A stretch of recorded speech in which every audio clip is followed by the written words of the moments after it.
Hello दोस्तों, आज के इस वीडियो के अंदर हम बजट कंट्रोल के बारे में बताने वाले हैं। बजट कंट्रोल क्या होता है।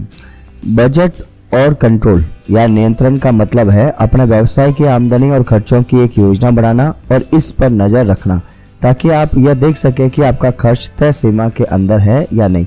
टैली प्राइम में यह फीचर आपको मदद करता है कि आप अपने खर्चे को समझदारी से प्रबंधित करें। सरल भाषा में इसको बोलो तो ये बजट एक तरह का इस तरह का प्रोसेस होता है कि हम पहले से ही एक महीने का या एक साल का बजट बनाकर रखते हैं, जिसके अंदर हम ये तय करते हैं कि हमारे कौन कौन से खर्चे होंगे, कौन से खाते के अंदर कितना अमाउंट तय करना है। जैसे हमारे इंडिया का बजट बनता है ना, जैसे हमारी सरकार में योजनाएं बनती है तो किस योजना पर कितना खर्च होना है वो सब कुछ सेट करता है। इसी प्रकार हम व्यापार के अंदर भी हमारे खर्चों को पहले से मैनेज करने के लिए कि हम किस खर्चे के ऊपर कितना खर्च करना चाहते हैं उसके लिए हम बजट बनाते हैं। और हम कंट्रोल कैसे करेंगे कि हम किसी भी खर्चे के ऊपर एक कंट्रोल लगा कर रख सकते हैं, जिससे उससे ज़्यादा का खर्चा या अमाउंट उसके ऊपर व्यय नहीं होगा। तो देखते हैं आगे क्या है। सरल भाषा में से समझे तो बजट एक योजना है जिसमें आप तय करते हैं कि एक महीने या साल में कितना पैसा खर्च करना है। और नियंत्रण या कंट्रोल का मतलब है यह सुनिश्चित करना है कि आपका वास्तविक खर्च उस योजना से ज़्यादा ना हो जो आपने बनाई है।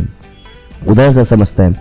मान लीजिए कि आपका एक छोटा सा व्यवसाय है और आपने अगले महीने के लिए बजट बनाया है कि 50,000 रुपये वेतन पर खर्च होगा, 30,000 रुपये कच्चे माल पर खर्च होगा और 10,000 रुपये बिजली और अन्य बिल पर होगा। टोटल मिलाकर आपका बजट बना 90,000 का। अब टैली प्राइम में आप इस बजट को सेट कर सकते हैं। जब आप महीने में खर्च करते हैं तो टैली प्राइम आपको दिखाएगा कि आपने कितना खर्च कर लिया है और कितना बचा है।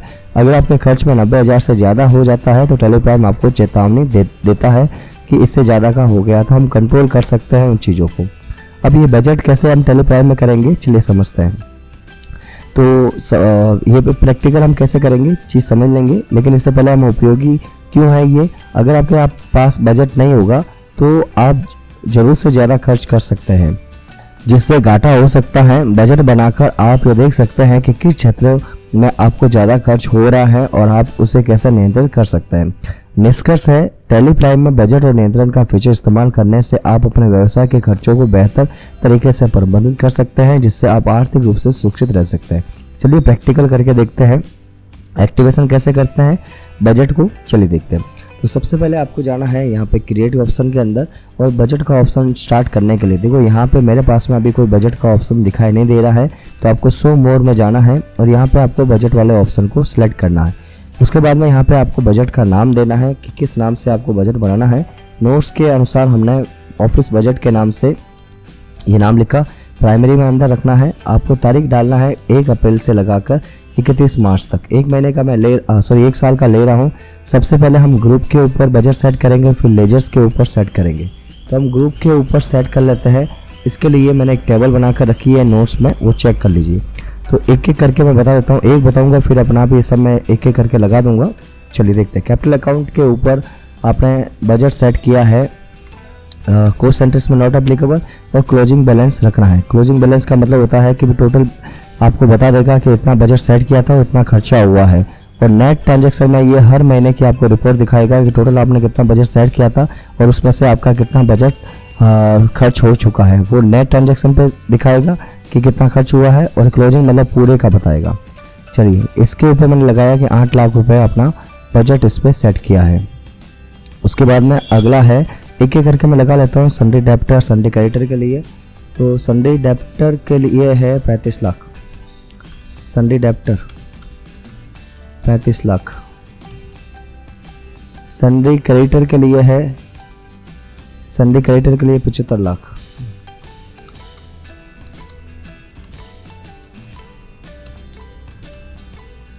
अगला है फिक्स एसेट्स के लिए 3.5 लाख।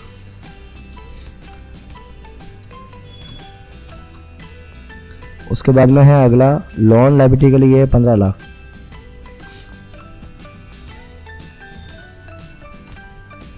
उसके बाद में अगला है डिपॉजिट एसेट्स के लिए 2 लाख।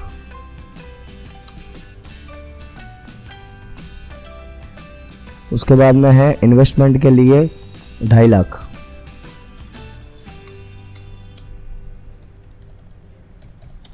इस तरह से मैंने सभी का लगा दिया। एक बार चेक कर लीजिए कितना है, 1 2 3 4 5 6 7 टोटल ग्रुप के मैंने लगाए। 1 2 3 4 5 6 7 बराबर है। एक बार एंटर करके इसको सेव करेंगे। इसी प्रकार लेजर्स का भी लगाना है। खातों के ऊपर लगाने के लिए यहाँ पे मैं एक खाता चुना जिसका नाम है इनडायरेक्ट एक्सपेंसेस। ठीक है, इनडायरेक्ट एक्सपेंसेस पे लिया जितना भी हमारे खर्चे हैं उनके ऊपर। जैसे पेट्रोल पे है 5000 रुपये, तो यहाँ पे मैंने पेट्रोल का खाता लिया और इसके मैं कॉस्ट सेंटर नॉट अप्लीकेबल और 5000 रुपये इसमें डिसाइड सेट कर लिया। इसी प्रकार एक एक करके सब लगा लेता हूँ।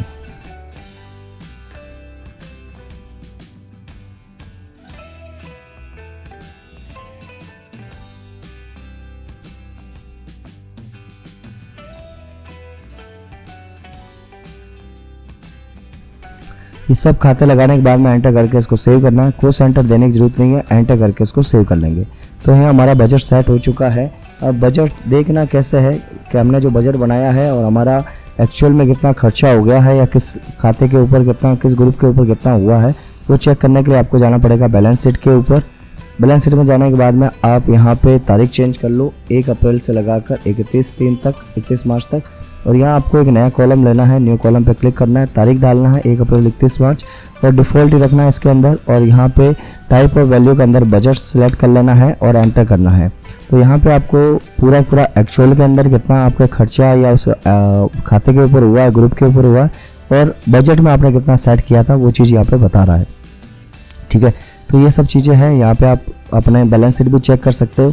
ये डिस्प्ले बजट कैसे दिख रहा है वो बताया मैंने, और यहाँ पे ये चीज़ें देख सकते हो। मैं टोटल मिलाकर ये देख लेता हूँ कि लास्ट में कितना आ रहा है, 46,64,653.39, 46,64,653.39 और यहाँ 65,60,000 65,50,000 65,00,000 थोड़ा सा इसमें गड़बड़ आ रहा है, देखते हैं क्या गड़बड़ है। 8,15,000 8,15,00,000 75,00,000, हाँ सही है। 58,00,000 हो गया, यहाँ पे 58,00,000 हो गया। यहाँ पे 3,50,000 रुपये आ रहा है, दिखता है यहाँ पे 3,50,000। यहाँ 2,00,000 रुपये 2-2.5 रुपये आ रहा है। यहाँ मैंने 25 लाख कर दिया है शायद। यहाँ पे इन्वेस्टमेंट के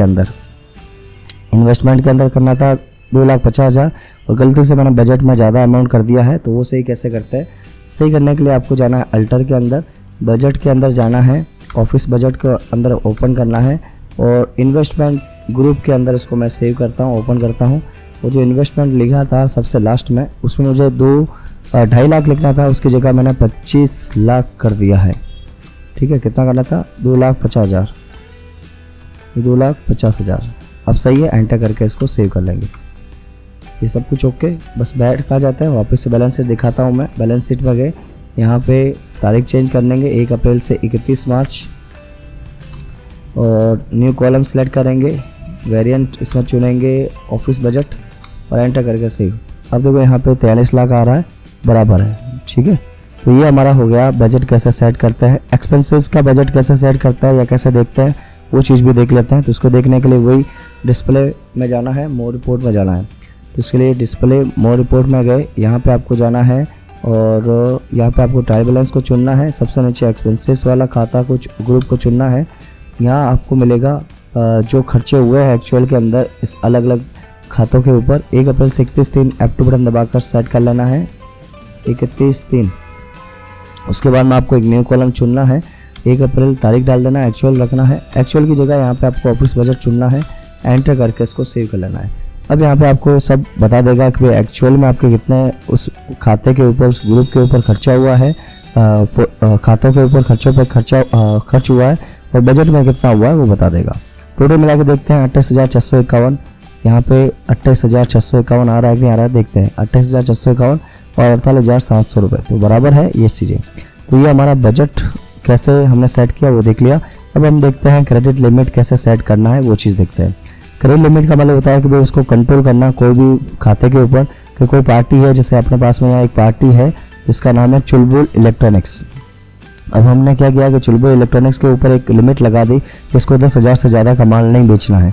तो कई लिमिट कैसे सेट करते हैं उसके लिए अपन को जाना पड़ेगा बैक और एक अल्टर करना है, क्योंकि खाता मेरा ऑलरेडी लगा हुआ है। तो मैं अल्टर में जाकर चुलबुल इलेक्ट्रॉनिक्स को ओपन कर रहा हूँ और यहाँ पे क्रेडिट लिमिट का ऑप्शन स्टार्ट करना है। तो क्रेडिट लिमिट का ऑप्शन स्टार्ट नहीं है तो F12 बटन दबाता हूँ और यहाँ पे एक ऑप्शन मिलेगा आपको क्रेडिट लिमिट का, प्रोवाइड क्रेडिट लिमिट, इसको यस करेंगे, कंट्रोल ए करके सेव कर लेंगे। तो यहाँ पे आपको क्रेडिट लिमिट सेट करना है। मैंने यहाँ पे पहले डाला हुआ था तो ये 10,000 रुपये दिखा रहा है, 10,000 रुपये सेट करके इसको सेव कर लेना है। कंट्रोल ए करके सेव कर सकते हैं। उसके बाद में आप इसको क्या करो, एक वाउचर क्रिएट करके देखो जिसमें आप उससे 10,000 से ज़्यादा का माल बेचोगे तो वो आपको एक पॉपअप आ जाएगा, एक मैसेज आ जाएगा कि इसको आप सेव नहीं कर सकते। चुलबुल इलेक्ट्रॉनिक्स से कोई गोदाम से माल बेचा, ये माल बेचा हुआ है तो माल बेचने की एंट्री करते हैं। देखो यहाँ पे 10,000 की मैंने लिमिट लगाई है, लेकिन इसको माल कितने का बेच रहे हैं, 19,200 रुपये का। तो वो देखते हैं कैसे सेट करते हैं। जैसे हमने यहाँ लिखा चुलबुल, कंट्रोल ए कर लेते हैं। उसके बाद में यहाँ पे आइटम ले लेते हैं 19 इंच की LCD वीडियोकॉन कंपनी। तो यहाँ पे वेयर हाउस ले लिया, क्वांटिटी ले ली हमने 1 पीस, 1 है या 2 है वो चेक करते हैं। टोटल पीस है 3 पीस ले लिया, एंटर कर लिया यहाँ पे और सेल्स अकाउंट आ गया। CGST और SGST यहाँ पे मैंने लगाया। 19,200 रुपये का अमाउंट आ रहा है। देखो यहाँ पर भी 19,200 का आ रहा है, लेकिन जैसे इसको एक बार सेव करेंगे तो लास्ट में सेव करते समय आपको ये पॉपअप आएगा एक क्रेडिट लिमिट का कि भाई इसके अंदर 10,000 की लिमिट लगी हुई है और आप इसको 22,000 का माल बेच रहे हो। तो ये सेव नहीं होगा, एरर शो करेगा। ठीक है, तो ये जब तक आप इसको क्रेडिट लिमिट नहीं हटाओगे तब तक ये सेव नहीं होगा। तो आज के इस वीडियो के अंदर हमने बताया कि बजट हम कैसे सेट करते हैं और कोई भी खाते के ऊपर हम क्रेडिट लिमिट के ऑप्शन से उसको कंट्रोल कैसे करते हैं उसके बारे में देखा। तो मिलते हैं नेक्स्ट वीडियो में, तब तक के लिए गुड बाय, जय हिंद, जय भारत।